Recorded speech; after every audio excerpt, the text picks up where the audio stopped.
Dios a su manera, porque son criaturas, y también ese despertar. Por ejemplo, los domingos la gente acá en el barrio duerme, a veces nos levantamos más temprano para hacer devocional y está amaneciendo y hay un silencio tremendo porque es un día que mucha gente descansa, pero sin embargo parecería que se potencia más la naturaleza, ¿no? A mí me gustan mucho las plantas, me gusta mucho lo que tiene que ver con lo que uno puede, dentro de todo, porque vivimos en la ciudad y a mí me gustaría, me gustan siempre los frondosos, los que tienen mucha vegetación, más en esta última etapa donde las cuidamos, las regamos, ¿no? Con mucho amor. Bueno, vamos a ir al libro de Génesis, capítulo 28, y vamos a leer un pasaje donde Jacob es sorprendido por Dios a través de un sueño, a través de una revelación que él siente en ese momento de su vida. Jacob, en el capítulo 28, él estaba, ¿se acuerdan que él había tenido una confrontación con su hermano Esaú? Tuvo que huir, la mamá le dijo que vaya a la tierra de su tío Labán, y él estaba solo, estaba pasando un momento de desierto, estaba pasando un momento de soledad, donde había dejado atrás su familia, no por opción personal de decir, bueno, voy a cambiar mi vida o voy a mejorar, sino que tuvo que huir. Y lamentablemente las personas que han tenido que salir a veces de sus tierras, de sus lugares, por diferentes motivos, acá en Argentina, en el año 76, cuando Argentina es sorprendida por un golpe militar, mucha gente tuvo que exiliarse, mucha gente tuvo que exiliarse en otros momentos de nuestro país por razones económicas, como también le ha pasado a otros hermanos de otros países que han venido acá, tuvieron que dejar sus tierras, y generalmente la salida por necesidad no es lo mismo que una salida por turismo. Cuando uno va a una región por turista, disfruta diferente, porque va a pasear, va a conocer lugares, quizás si puede gasta un poco más, pero cuando uno tiene que salir con una mano atrás y otra adelante, sin saber cómo va a ser su futuro, sin saber cómo va a ser el mañana, es otra cosa, porque nos asalta la incertidumbre, nos asalta el temor a lo desconocido, nos asalta el desamparo, ¿no? Nosotros como seres humanos, a diferencia quizás de los animales están más preparados para vivir a la intemperie, pero a nadie le gusta dormir al aire libre, excepto como una experiencia, como lo hemos hecho cuando éramos jóvenes, que íbamos de camping y queríamos una noche estrellada tirarnos ahí en el pastito y ver, pero como una experiencia está bien.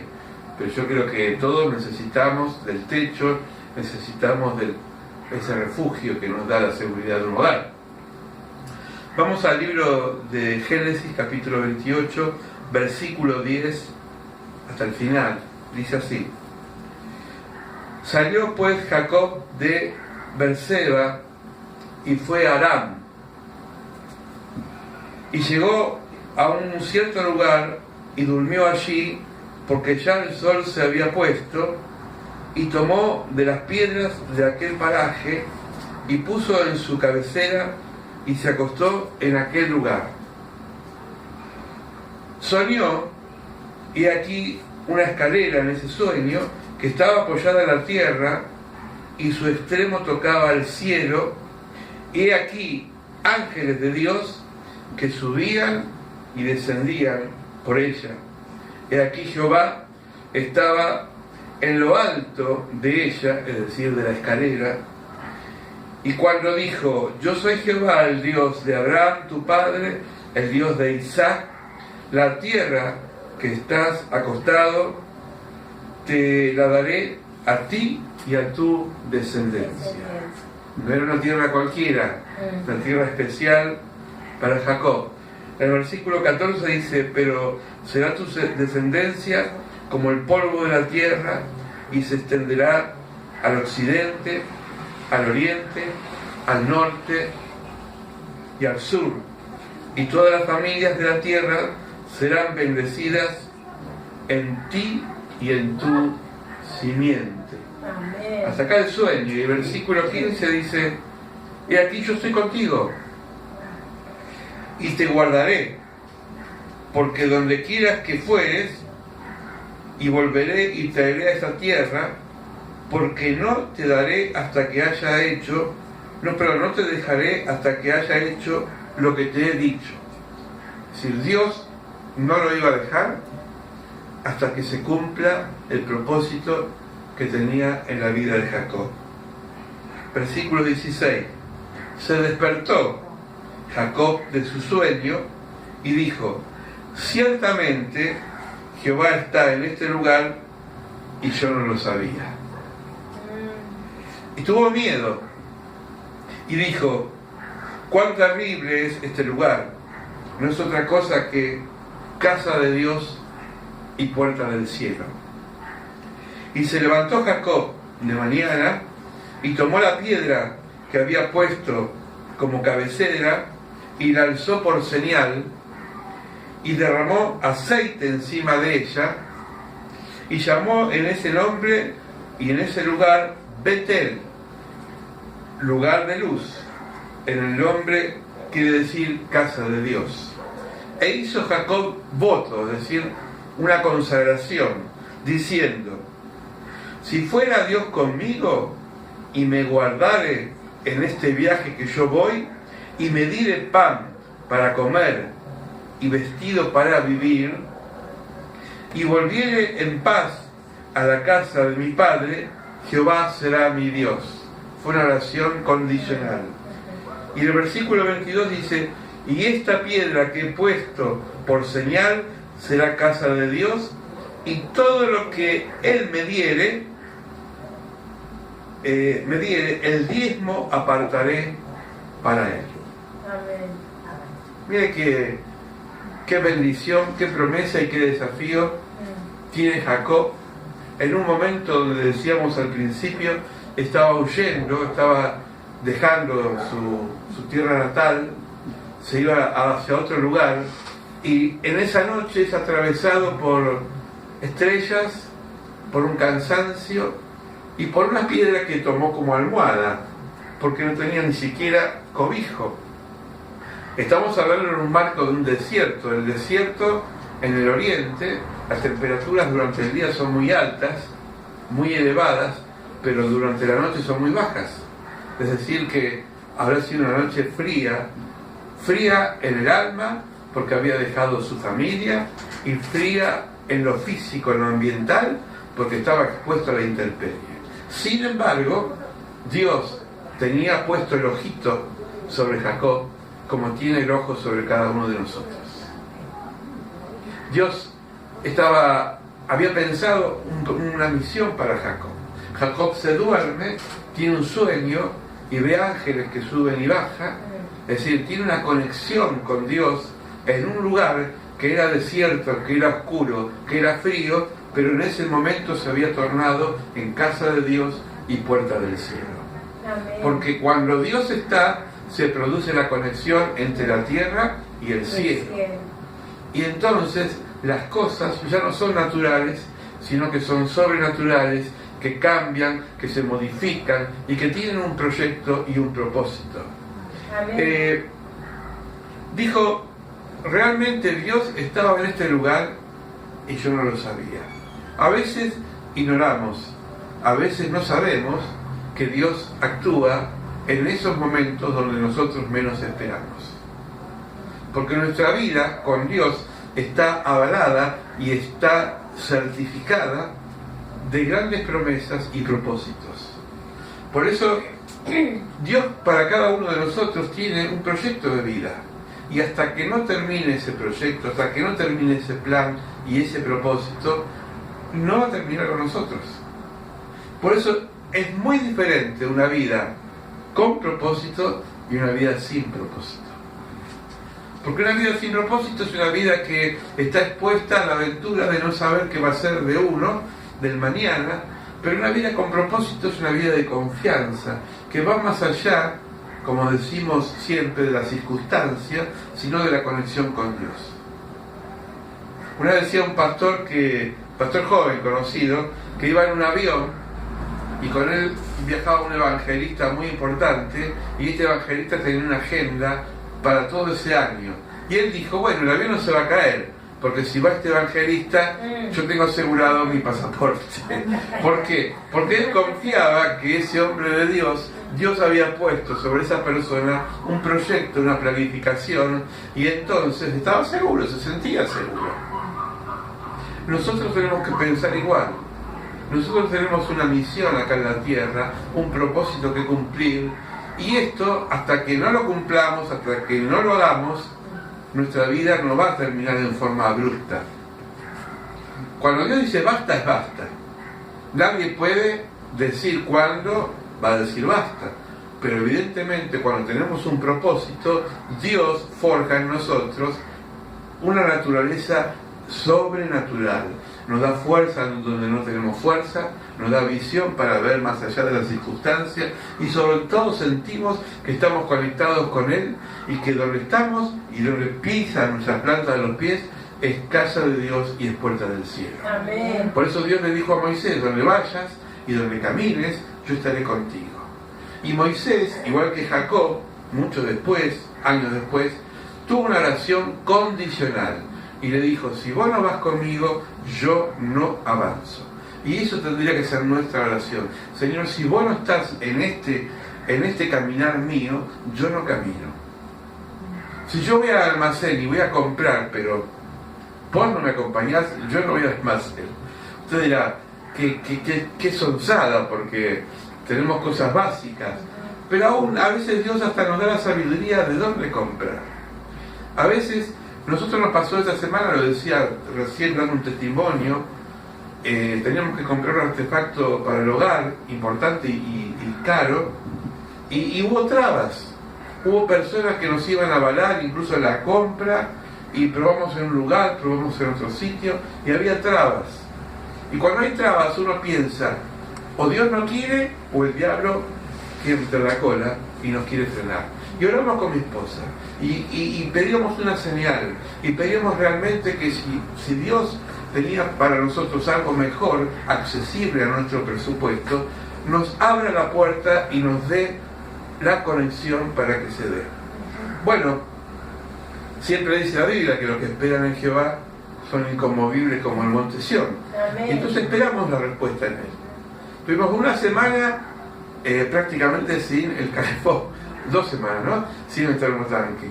Pero ayer Dios abrió las puertas, nos mostró dónde teníamos que comprar y hacer la compra, nos aparejó el dinero para hacerlo, y nos aparejó la persona para instalarlo. Esto lo hace Dios. Por eso cuando uno se apresura, porque a veces estamos necesitados y nuestros impulsos nos empujan como resorte y queremos ya hacer las cosas, podemos cometer el error de equivocarnos. Por eso es bueno orar. Como decía un hermano, el hombre y la mujer de oración, que tiene vida de oración, difícilmente se equivoca, porque habla con Dios, y Dios le va como mostrando, le va dando señales, pautas por donde caminar. Amén. Amén. Cuando Jesús tenía que entrar a Jerusalén, hay un pasaje muy interesante en la entrada triunfal. Le dice a los discípulos, vayan y vean a fulano y díganle que ese fulano tiene un animalito, un pollino o burro, ¿no? Que nadie lo ha montado hasta ahora, que es un animal nuevito, ¿no? Un 0 kilómetro. Vayan a ese lugar y esa persona le va a dar lo que yo necesito. Esto que parece insignificante y un diálogo casi ordinario, vemos que Dios, en ese momento, a través de Jesucristo, Él estaba mostrándole a los discípulos que tenía todo preparado para que Él entre a Jerusalén. En otro pasaje similar, había que pagar el impuesto en el templo, porque en esa época se estilaba pagar un impuesto al templo. El templo de Jerusalén había que mantenerlo, y en un momento uno de sus discípulos dijo: Señor, nos están reprochando que no estamos pagando el impuesto. Y entonces Jesús, para mostrar su soberanía, le dice a Pedro: anda a pescar. Saca un pez, y dentro de ese pez abrió la boca y había una moneda que era justo el dinero para pagar el impuesto del templo, porque Dios está en los detalles. Usted dirá: dentro de un pez una moneda para pagar el impuesto, y Dios te va a poner muchos peces en el camino y muchas monedas para aparejarte tu economía. Amén. Porque Él es el Señor. Amén. Entonces, cuando estamos en los propósitos de Él, se mueve el mundo espiritual y se van aparejando situaciones que estaban trabadas, se van abriendo puertas nuevas y caminos y senderos que nunca habíamos transitado. Por eso la vida con Dios es una aventura maravillosa. Amén. Como dice una canción de una cantante, es una aventura conocerte. Es una aventura conocerlo, es una aventura estar en sus manos sabiendo que Él nos guía por lugares diferentes. Versículo 16 dice: ciertamente Jehová está en este lugar y yo no lo sabía. Muchas veces, hermanos, hermanas, vamos a encontrarnos que Dios estuvo en este lugar. Amén. Y lo estábamos ignorando plenamente. Tuvo miedo, versículo 17, porque vivir por fe no nos exime de tener momentos de temor.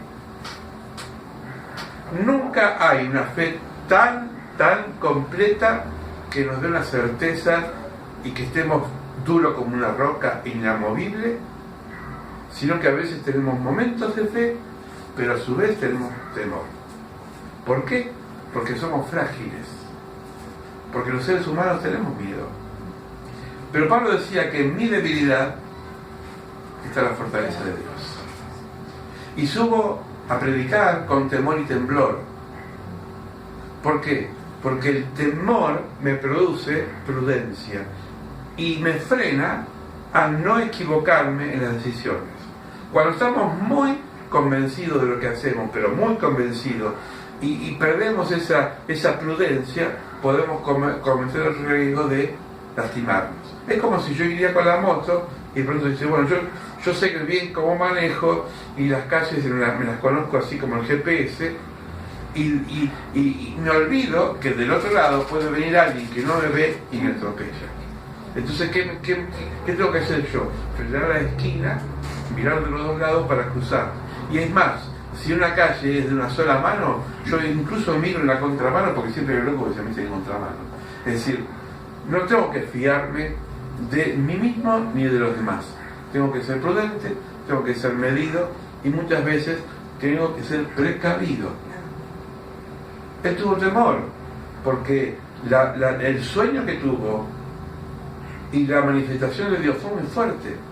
Cuando Jesús se transfigura en el monte Tabor, dice el libro de Mateos, que sus vestiduras se volvieron blancas, estaba Pedro, Santiago y Juan, y vieron en ese momento a Elías y a Moisés que se le aparecían.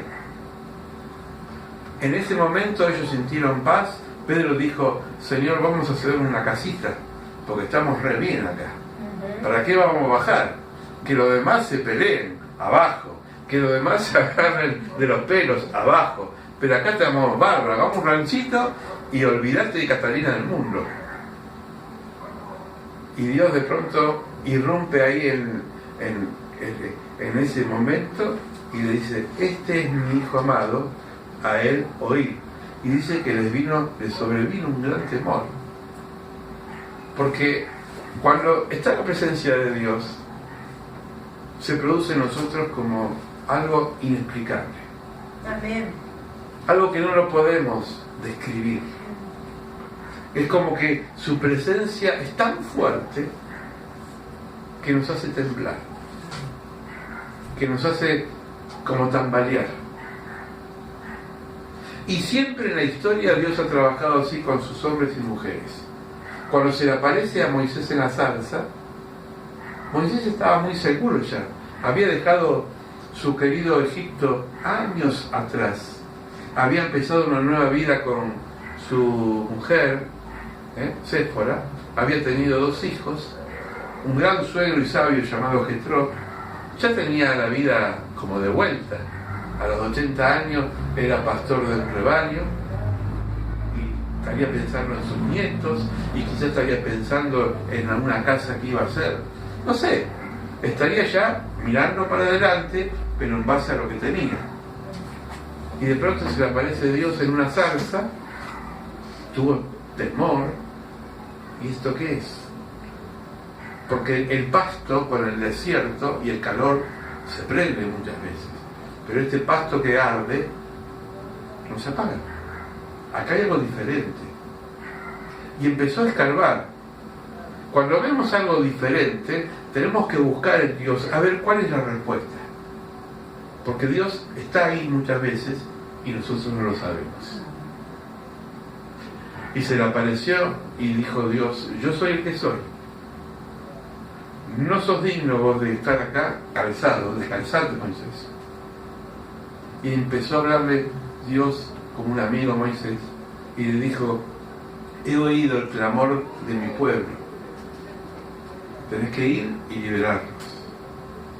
Y Moisés ahí le agarró un quickie, primero porque ya tenía la vida hecha, era una persona mayor, y empezó a decir: Señor, ¿cómo yo puedo encarar a un pueblo si ni siquiera puedo hablar, ni siquiera puedo enfrentarlos? Dios le equiparó un hermano llamado Aarón, que es su hermano de sangre, seguramente mucho más dúctil para hablar, y le dijo: él va a hablar por vos, pero habla vos vas a ser el líder. Pero Señor, ¿cómo van a creer que vos me mandaste? Entonces él tenía ahí un bastón, ¿no? Una vara, y le dijo: bueno, tírala ahí.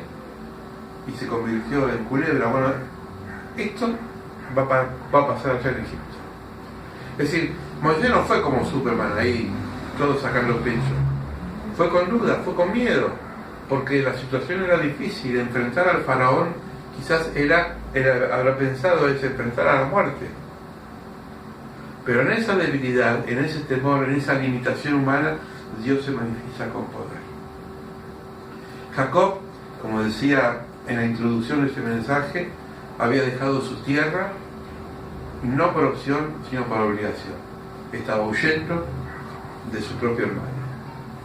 Porque, ustedes saben la historia, él hizo trampa, robó la bendición de su padre, Isaac, y tuvo que irse, huir. Y antes de llegar a otro lugar seguro, que era la casa de Labán, su tío, pasó un desierto, pasó un momento de oscuridad, un momento que parecía que estaba todo ya sin salida. Muchas veces hemos vivido situaciones parecidas. Muchas veces hemos vivido momentos donde decimos: ¿dónde estoy parado? ¿Qué hice yo para merecer esto? ¿Qué pasó en mi vida? Que de pronto tenía una comodidad, tuve que dejarla, estoy pasando en un desierto, una noche oscura, con mucho frío por fuera, frío por dentro, y sin embargo, lo peor de todo es que no sé qué voy a hacer. Porque cuando uno está bien, puede proyectarse a una semana, a un mes, a un año. Pero cuando estás mal, vivís el día a día. Nosotros tenemos en la familia un enfermo en el hospital. Y tenemos que planificar día a día, y toda la familia se tiene que organizar, porque no sabemos mañana si le dan el alta o pasado qué va a pasar. Cuando vivimos en incertidumbre, no podemos planificar, ¿verdad? Bueno, esto pasa en la vida de fe. Muchas veces nosotros estamos como en una oscuridad, en un momento de desolación, y no puedo decir: de acá a un mes voy a hacer esto, porque no sé lo que voy a hacer mañana. Pero si confiamos en el Señor, Él se empieza a conectar con nosotros, nos manda señales y nos muestra que donde estamos el camino es el correcto. Aunque sea una noche oscura, ¿sí? Como esa canción, basta que me toque el Señor, mi alma entera fortalece. Amén. Aunque la noche oscura está, tu presencia me guiará. Basta que me toque el Señor. Amén. Y a veces vivimos en una noche oscura. A veces no hay luz. A veces estamos como Jacob, a la intemperie, solitos. Un día van a escuchar el testimonio de la pastora, pero cuando vino, yo me voy a tomar el atrevimiento de contar algunas cositas. Cuando vino por primera vez en Argentina, su Biblia chiquita la leía en los momentos ratos que eran muy cortos de receso laboral, ¿no? Se iba a una plaza o a un parque y ahí escudriñaba la palabra, los salmos claves que le marcó su vida. No tenía casa, no tenía proyecto, no tenía vida. Es decir, estaba solita, ¿no? Solita. Sin embargo, la conexión con Dios pudo encontrar ese momento de decir, bueno, yo sé que el Señor me va a abrir nuevas sendas, nuevos caminos. Y por supuesto que no es mágico, por supuesto que no es de un día para el otro, es un proceso. A veces nosotros abandonamos el barco porque tenemos miedo de que para llegar al muelle tarde mucho el barco. Pero sin embargo, tarde o temprano, con Dios, vamos a llegar a buen puerto. Amén. Entonces, esto es lo importante. Una vez que Jacob supo la confirmación de Dios, fíjense en el versículo 22. Dice que la misma piedra que le había servido como almohada, la erigió como una señal de que Dios estaba en ese lugar. Ungió la piedra, es decir, dijo, esta piedra va a ser la señal de que este lugar no es cualquier lugar, es casa de Dios, es puerta del cielo. Y empezó a organizarse aún su economía, porque le dice a Dios, si me bendecís con el pan de cada día y me bendecís con los bienes necesarios, yo te prometo, Señor, apartar el 10%. Es decir, acá no había ley, acá Moisés todavía no existía, no estaba la ley escrita donde decía que había que ser apartar para Dios el bien, ¿verdad? Esto recién lo vemos mucho después. Sin embargo, él sintió en su corazón, sin conocer ninguna ley de Dios, porque no estaba escrita todavía la Torá, de apartar un porcentaje para el Señor. Y Dios, si usted lee la vida de Jacob, Dios lo bendijo grandemente. Amén. Le dio una gran familia numerosa. Amén. De él vino las 12 tribus de Israel. Se cumplió lo que Dios le había prometido a Abraham, la descendencia se iba a multiplicar. No se multiplicó en Isaac, no se multiplicó en Abraham. Abraham tuvo su hijo Isaac, tuvo también a Ismael a través de Agar, pero la explosión empezó con Jacob, porque Dios vio en ese corazón un corazón intrépido, un corazón decidido y un corazón generoso. Y cuando ve Dios en nosotros un corazón intrépido, hay que ser un poquito audaz, decidido, hay que tomar decisiones, y generoso, reconocer que lo que es de Dios es de Dios y lo que es mío es mío. Amén. Entonces Dios empezó a bendecirlo. Leamos después los otros capítulos. Conoció a Raquel, se enamoró, ligó a Lea por imposición de su tío. Trabajó muchos años, su tío fue bendecido por Jacob. Jacob después tuvo que dejar esa familia, ya con sus hijos grandes. Le nació uno de sus hijos predilectos, que fue José. José fue vendido a Egipto. Pasó hambre su tribu, fueron todos a Egipto, porque ya José era bendecido. Pero Jacob nunca murió en la pobreza. Jacob nunca supo lo que era mendigar, porque él tenía sus manos, pero no para pedir limosna, sino para recibir bendición del cielo. Es muy diferente el que mendiga, es la persona que nunca pudo realizar sus sueños en su vida. Nosotros cuando tenemos levantadas las manos decimos, Señor, yo sé que vos no me vas a desamparar, que donde quiera que vaya, tú estarás. Amén. Que mi casa será tu casa y que tú serás mi Dios. Amén. Amén. Amén. Muchas veces vamos a encontrarnos con el Señor en situaciones concretas y vamos a decir como Jacob, Dios estaba acá y yo no sabía. Vamos a orar. Amén. Padre, te pedimos en esta noche que nos muestres nuestras vidas como están en este momento, quizás en un desierto, aquellos que nos están viendo a través de internet, de la red social, que puedan reflexionar también, sabiendo, Señor, que la vida no es una casualidad, sino es una causa perfecta, organizada por ti, Señor, el perfecto arquitecto. Amén. Y tú diseñaste por cada uno de nosotros un proyecto de vida, con propósitos concretos. Así como Jacob, en un momento de crisis donde tuvo que huir y dejar su familia, sus seres más queridos, rumbo a lo desconocido, diríamos. Sin embargo, él te conoció a ti en primer lugar. Y su vida empezó a cambiar a través de un sueño. A veces nos hablas por sueños, por revelaciones, a través de una persona, de un ser querido.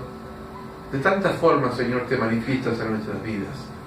Amén. No lo dejaste solo, lo amparaste, lo cobijaste, le diste contención en ese desierto y le diste un propósito. Pero él también tuvo una actitud decidida de servirte, de darte lo que corresponde en la economía y también en la vida integral. Señor, gracias por tanto Jacob y Jacob, mujeres que hay en nuestra iglesia, en nuestra comunidad, que son decididos, que son generosos y que no temen, Señor, a decirte, heme aquí para servirte. Amén. Señor, bendecí esta palabra, multiplicala, así como Jacob se multiplicó su familia, y que haya mucha gente que sepa que tú eres un Dios que te comprometes con nuestras vidas hasta las últimas consecuencias. Señor, gracias por esta palabra. Amén y amén. Amén. Dios